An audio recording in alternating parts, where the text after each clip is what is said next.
This app is not available in your country or region. Hey everyone, welcome back to our channel. This is Rose and I'll guide you to fix this app is not available in your country or region. Watch the video till the end and without further ado, let's begin. First, launch Google Play Store on your device. Navigate to the home screen of it and tap on the profile icon at top right corner of your screen and choose payment and subscription from the menu. Here you need to select the payment method option and wait until the section gets loaded. After that, tap on More Payment Settings. Now select the Chrome. Now tap Add a Payment Method button. Now select the billing address and from here you need to select your country.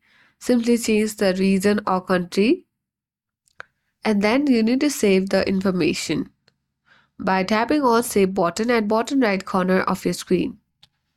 After changing your country or region, hopefully you will fix this item or app is not available in your country or region.